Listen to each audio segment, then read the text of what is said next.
Hello, and welcome to Supervision Simplified. I'm Dr. Amy Parks. And I'm Valarie Harris. We're so excited to have you here today. We spent a couple minutes before this recording matching lipstick and clearly worrying that we weren't camera ready.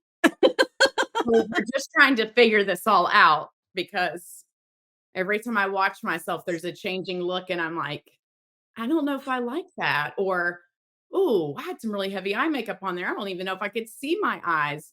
Did I even look like I had lips? Like, what's happening? I've spent the first 10 minutes doing this a lot because I'm like, can you see that I do have hair? Because I can see I have hair.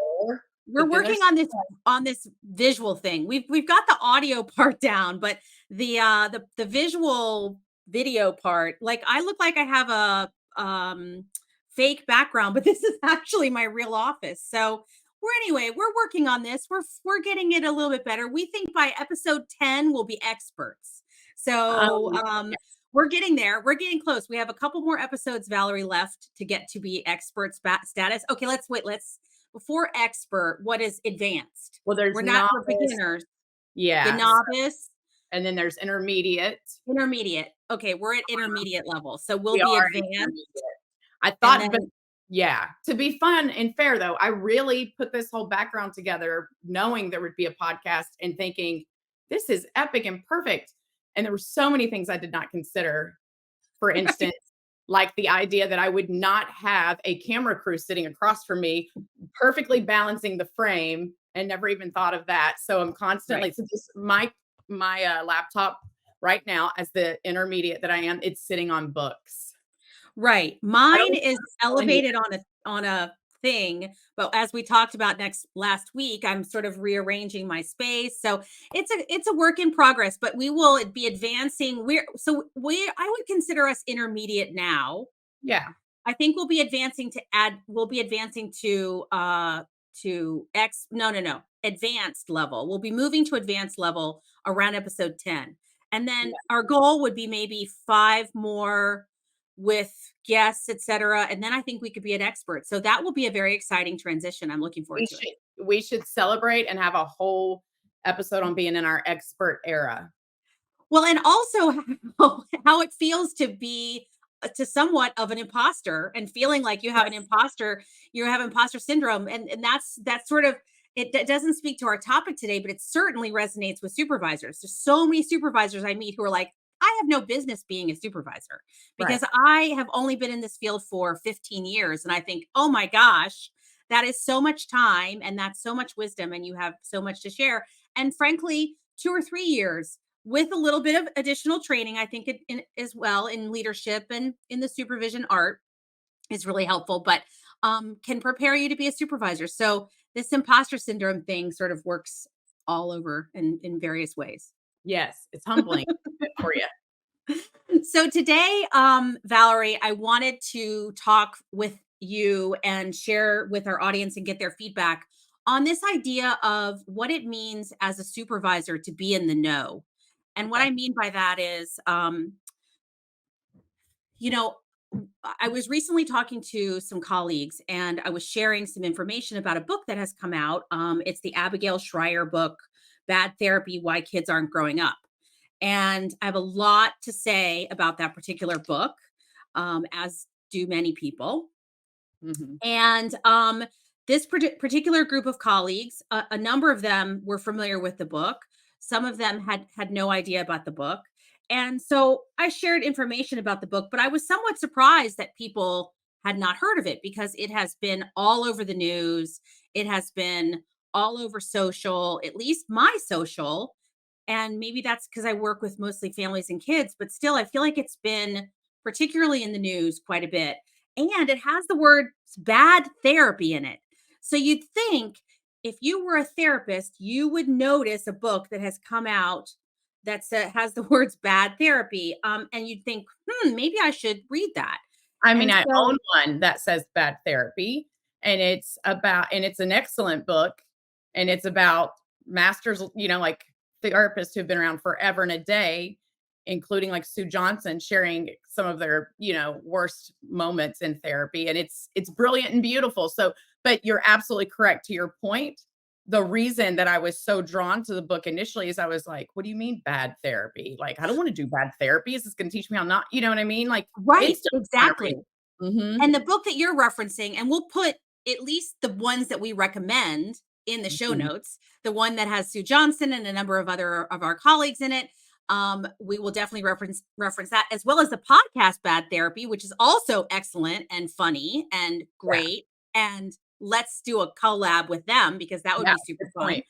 Um, so yes, I get it. Like that's what I was expecting too. And then when I looked at what this is about, I was just stunned. It was very different from what I was expecting. And I don't want to give it a whole lot of airtime because I don't appreciate that this book is out there. Although I appreciate that it's allowing us to have a conversation about the point I'm trying to make, which is when we are leaders in the field as supervisors and we are leading and guiding the future generations of clinicians, I believe, and so to finish my story really is, what happened was I was talking to these colleagues, some people didn't know about this book, and someone said, "I really work hard as a supervisor to pay attention to what's happening and stay in the know." Mhm. And I thought to myself, absolutely critical as a supervisor. Why is that? And that's really what I want to have that conversation with you about today. I mean, I know why. I think you know why.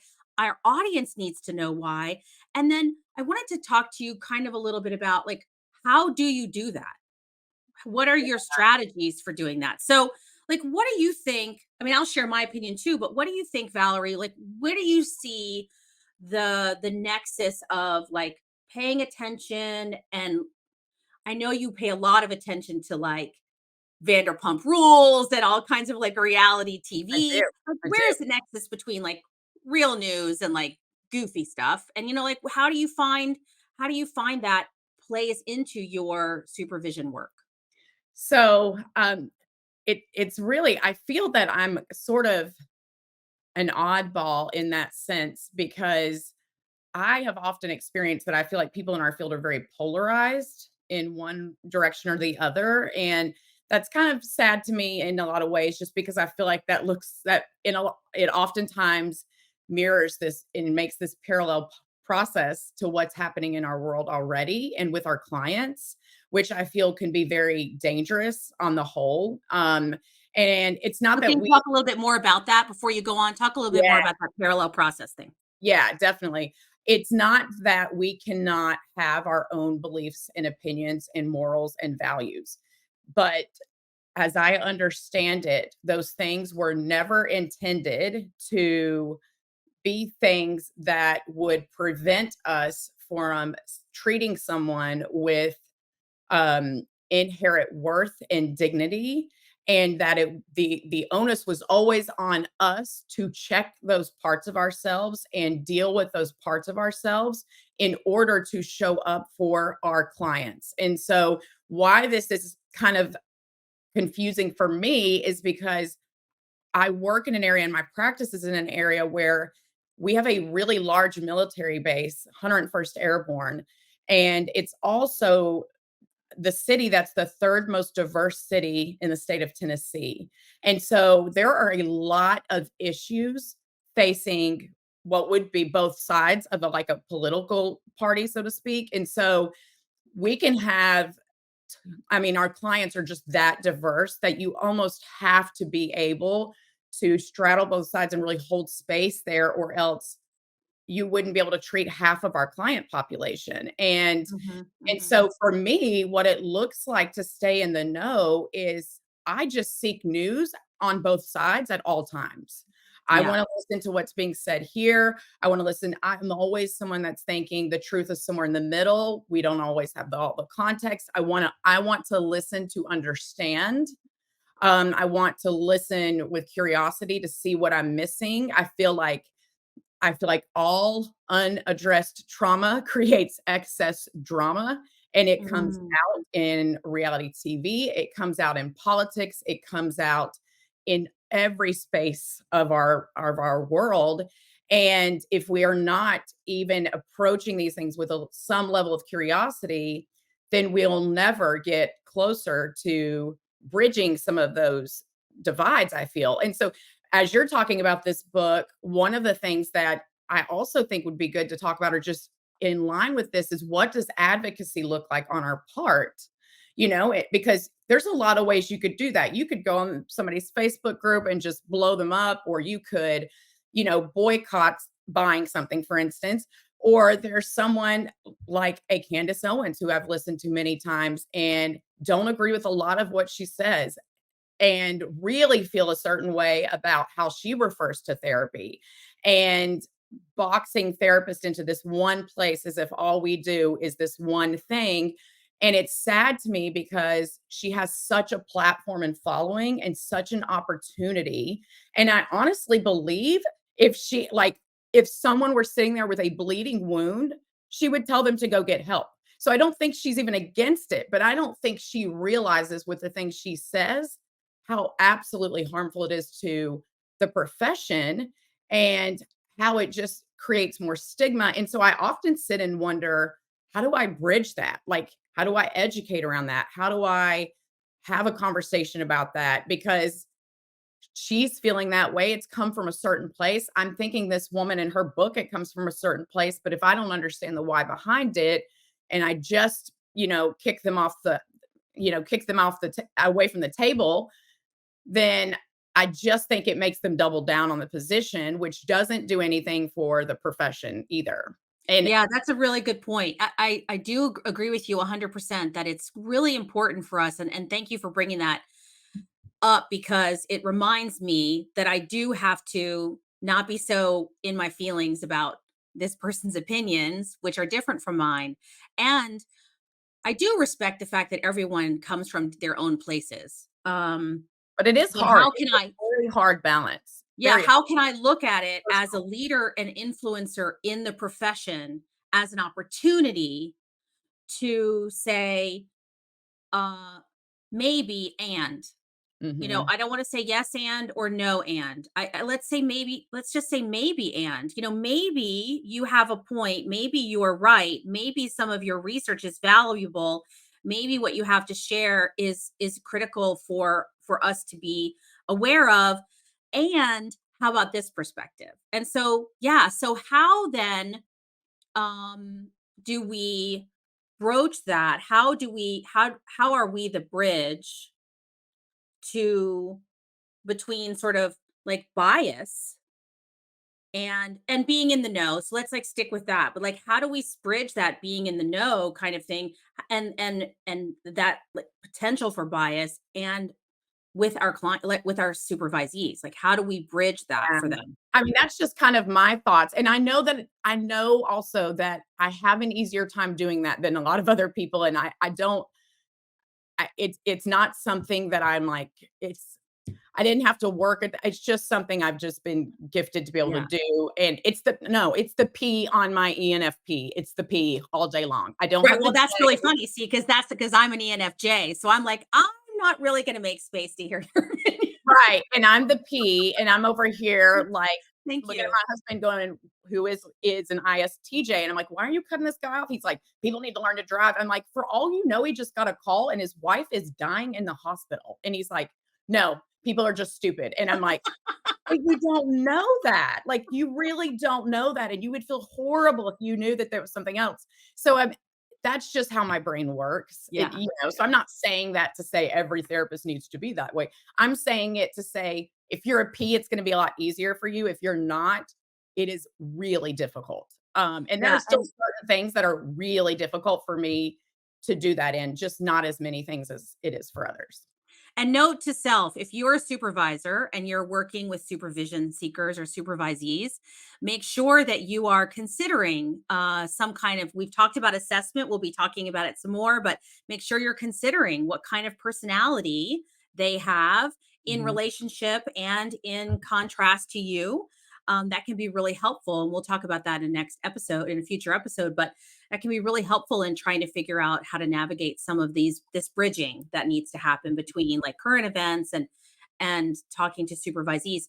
Another current event that I found some individuals who are certainly people I highly respect in the field, and I think that are excellent supervisors, yet I found curiously unaware of, was the death of Next Benedict. And I Mhm. thought, how in the world do you live under a rock? Like, how could you not? How could you be so disconnected? And sometimes I think, okay, well, I live right outside of Washington, D.C. We are forced to sort of be, we're force fed news constantly. So it could be my location. If I lived in Iowa, for example, no offense to Iowans, but well, Iowa maybe is not a good example since it's so politically part of our landscape. But I don't know, lived in another state. Yeah. Would I be less, maybe aware? But I don't know. I think it's just another curiosity where I feel like, there's so much happening around the death of Next Benedict. And then today, in we're in mid-March, and when we're recording this, it was just revealed that Next Benedict died by suicide. And that was not expected.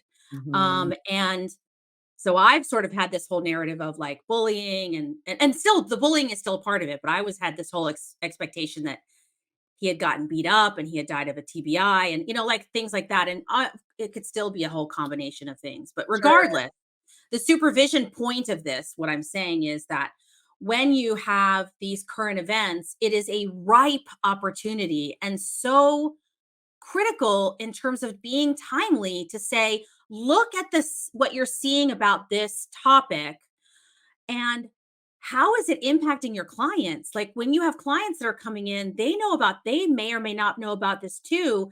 If you don't know about it, and then your Right. supervisor doesn't know about it, this is part of our zeitgeist. Like this is part of our social, cultural, Yeah. like framework, But like, can I be honest though? Because I think I've seen some things that make me understand, or at least I think I have an idea of why people are not in the know, and I'm wondering if it could be sort of a consideration that people give themselves and consider before becoming supervisors is, one of the things that I know about a lot of even newer clinicians, even some more experienced clinicians that I will bring up things, well, this is happening or this, I don't watch the news. Like, you can't believe the news. I don't like it. It's activating.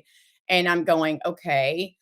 Um, and maybe as a therapist who is not responsible solely for clinical care and maybe in a group practice and has the benefit of having someone who is kind of a little more in that space, and then I feel like that can be a choice. The other piece of it is I think that, there's really this mindset of ignorance is bliss. I'm already so overwhelmed. I have so yeah, much to do, family yeah, stuff. Like the last thing I want is coming home with a nervous system on fire and I'm going to digest news. And I understand that and I get it. But I will also say that if you are someone who is a supervisor or considering being a supervisor or becoming one, you might want to consider if you can do that. Because if you don't have the bandwidth to do that and do not think that you're going to have it in that season of your life, if you're still raising small children or whatever that looks like, then it could be that it may not be your time to be a supervisor, or you may want to only work with certain types of supervisees and keep it small and not do, something bigger in a group practice. I just think this is something that doesn't get lumped into being a supervisor very often. yeah, And, sort of like with the CPA, everyone knows they are supposed to be on top of tax code and tax law, which changes all the time. And right, that's the primary job.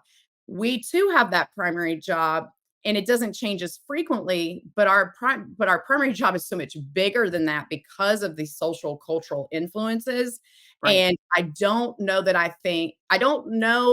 my experience has always been, unless you're getting certified in supervision, that these these initial small trainings go into that in depth. At least the ones I've had did not go into that enough in depth for you to really understand that it is your role to be aware of what's happening in the world on yeah. a big scale.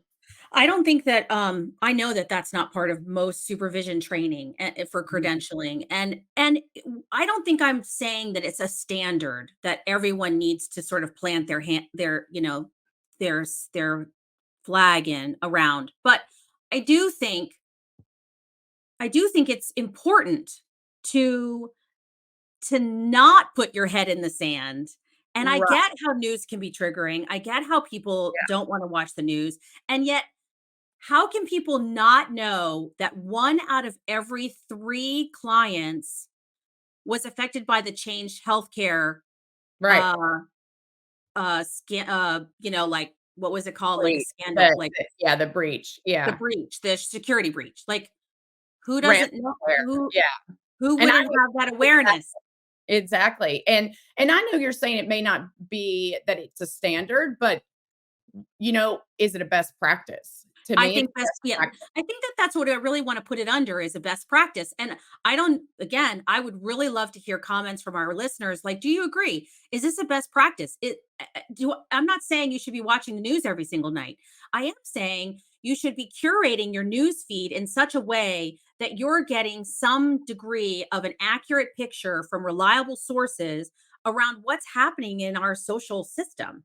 When things are happening with racial riots and racial ethnical ethnic you know emergencies, things that are happening in our world, that are happening in Israel and Palestine, things Yes. that are happening in other states in the US around racial issues, the whole sort of anti-Semitism movement, like all of these things. I'm not suggesting that anyone should be an expert, but being aware that these are out there, because Yes. when you have a supervisor see that comes into you and you're dealing with the societal concerns that are occurring on a daily basis and this sort of churn of what's happening in our world, being in the know means having the wherewithal to even say, okay, I know a little bit about that, let me find out more. Or I'm not an expert at that, and yet I can get this information, versus like, I really don't have any idea what you're talking about, and like, let's move on. I don't think that that's at all best practice to say, No. oh, I don't know anything about that. Because if anything, we want to model to them how to equip your nervous system or how to work with what's going on in the pressure and tension in our society and still be able to hold space for people. That's a skill and it is Right. it is an art and Yeah. it takes time, it takes practice and like we're asking clinicians who are to do this on top of like raising kids, doing Right. chart notes, for those who do take insurance, navigating that, Medicare audits, I mean, Right. no pay Managing raises. parents, all of that. Yeah, we're Yep. getting squeezed as practices from every angle cost-wise, but insurance never, raises rates unless it's by venture capitals. I mean, there's just so much already that's creates so many hardships, and anytime a supervisor can embody a way to move through that or at least model some of that and prepare them ahead of time, I'm all about prepping ahead. I'm all about Mhm. telling them what to expect before expecting it as much as possible.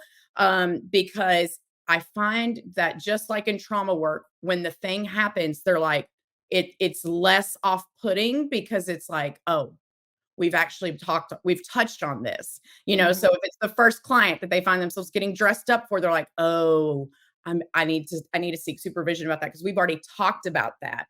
So Right. rather than being reactive, being like proactive in a sense. And I Mhm. do feel like Mhm. that is our role and that it should be a best practice. And again, like you said, you don't have to be an expert, just Right.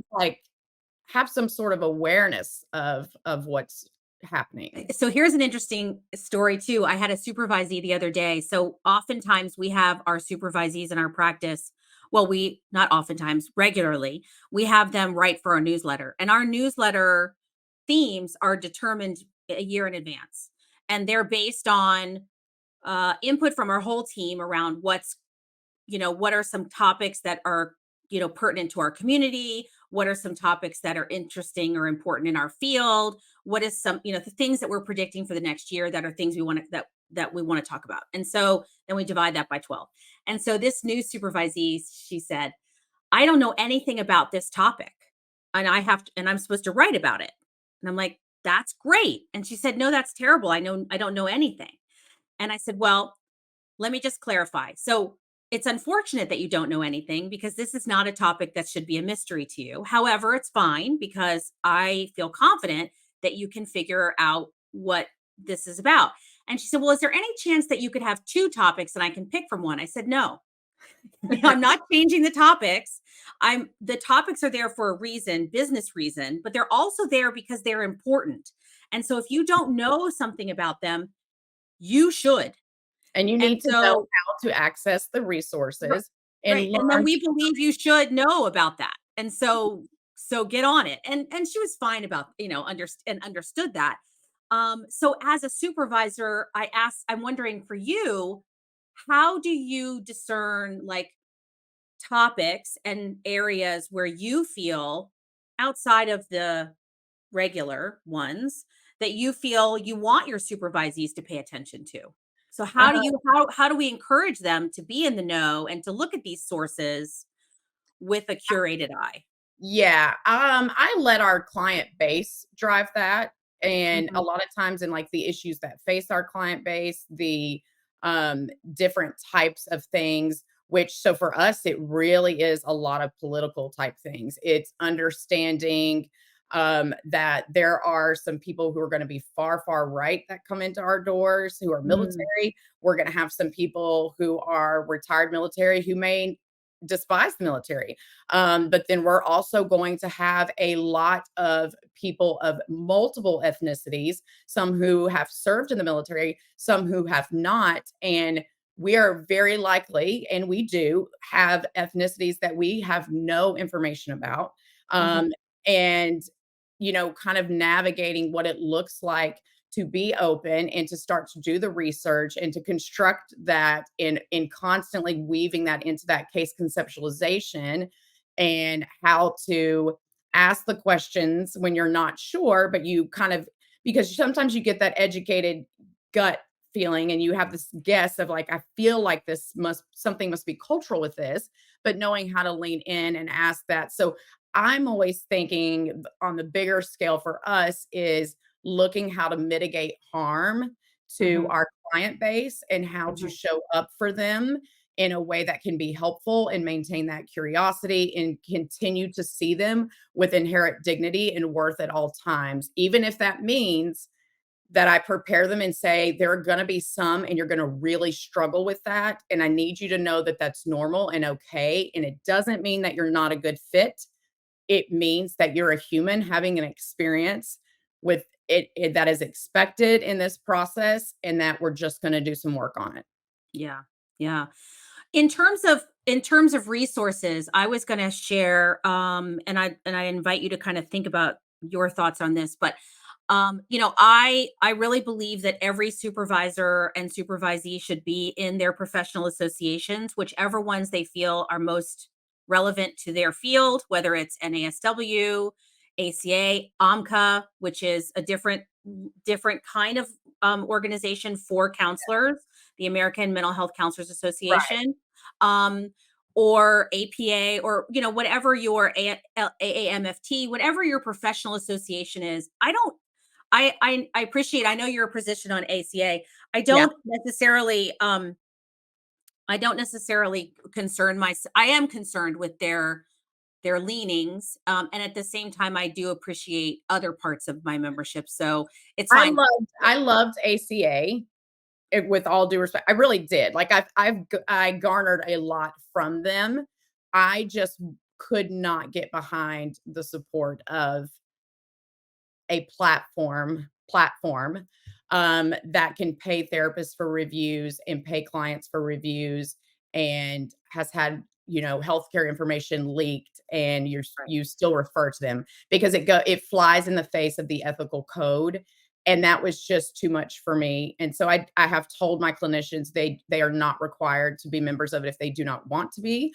But we do talk about lots of other different memberships, and I am Yeah. with the APA and ISSTD. So I do think that you should always be in an organization. And it's hard because to be honest, I have to work harder not being in the ACA to stay ahead of these things because I'm not going Right. to get those alerts. I'm not going to get those things.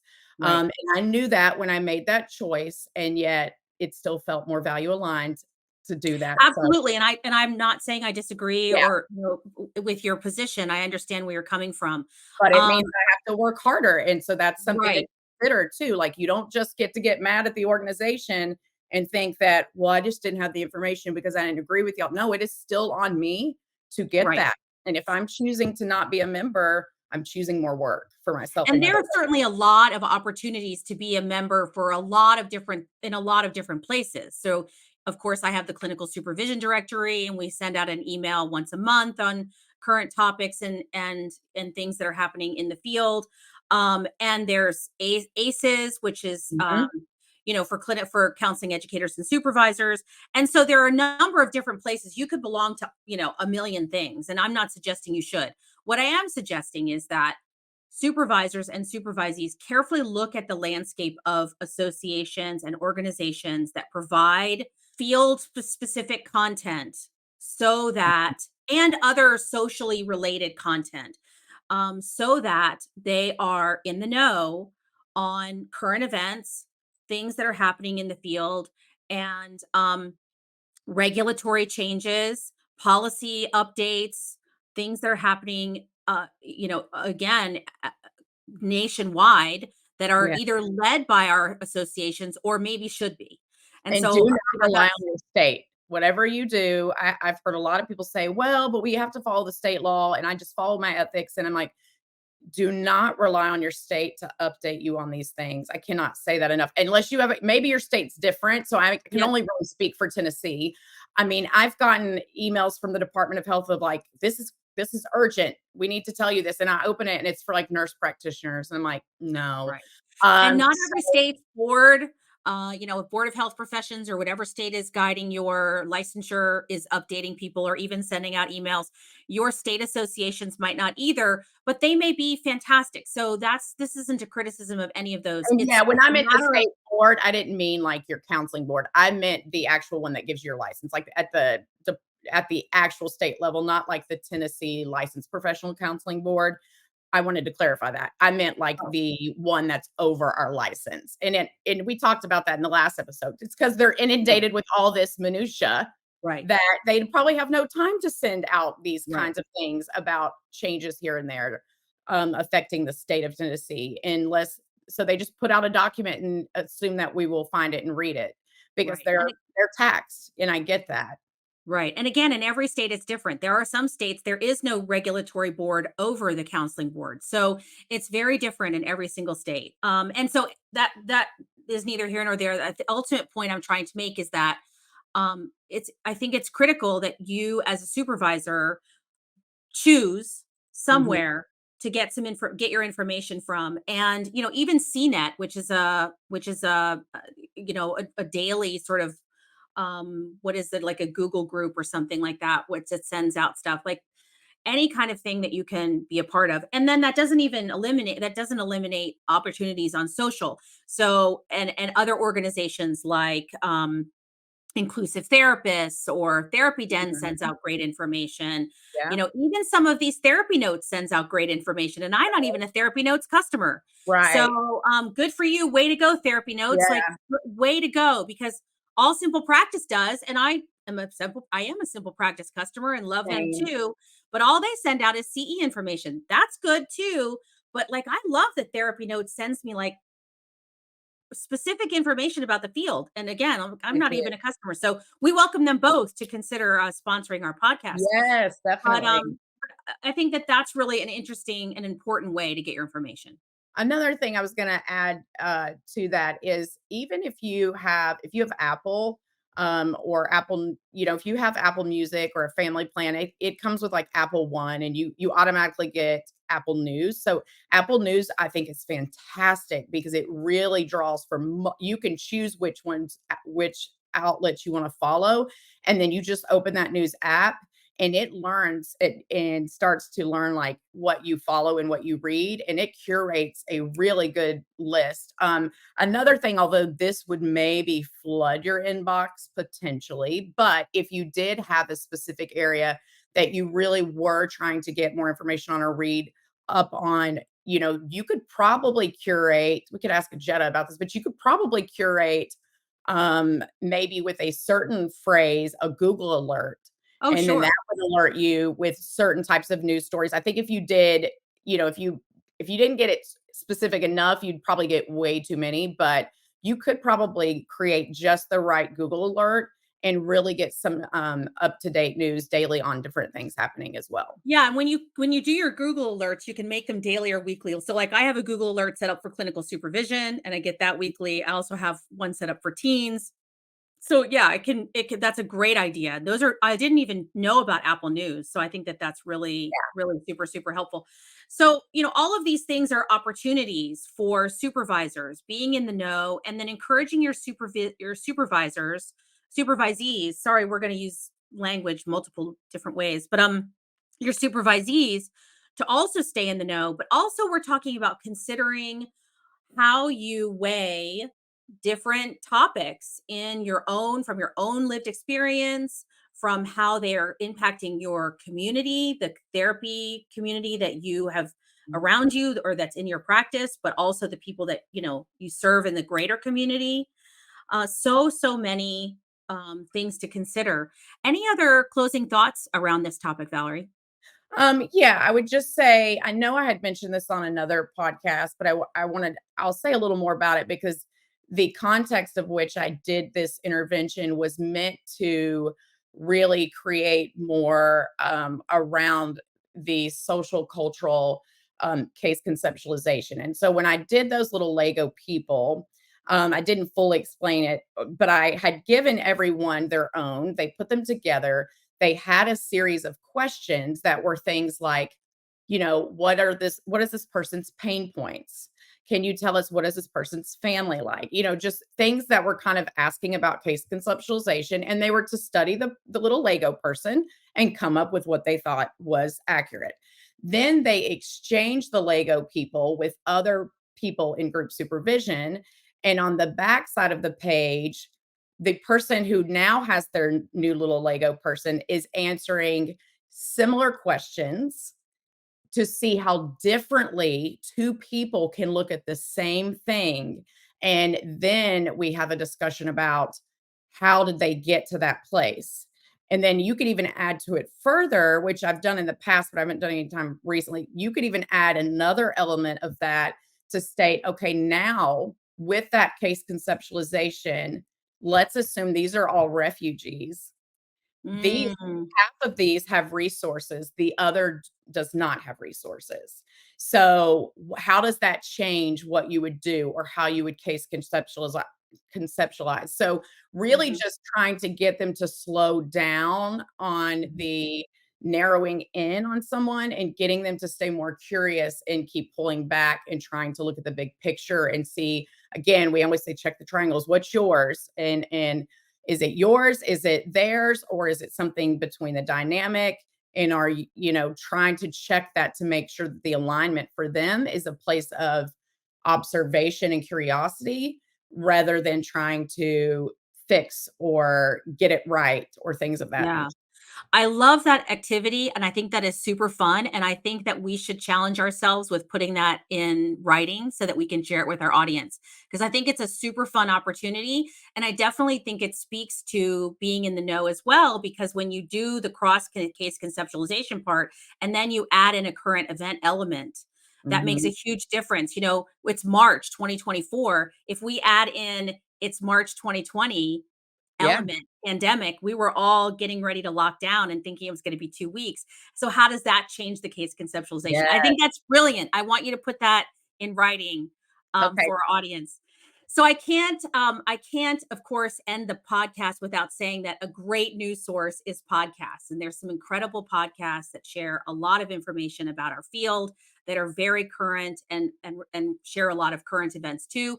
Of course, again, just like anything else, they have to be curated to be, to make sure that you're feeling like you're getting accurate information versus and or listen for opinions and then form your own as you're doing them. So that being said, we're so glad that you're tuning into Supervision Simplified. The revolution starts with you, and we're going to say that each time that we end our podcast. Don't forget to subscribe and share with your network. We're so eager for your comments, stories, and feedback to ensure we're hitting just the right topics that you care about. So keep simplifying and elevating your supervision game until our next episode. Thanks for joining us. Bye. Bye.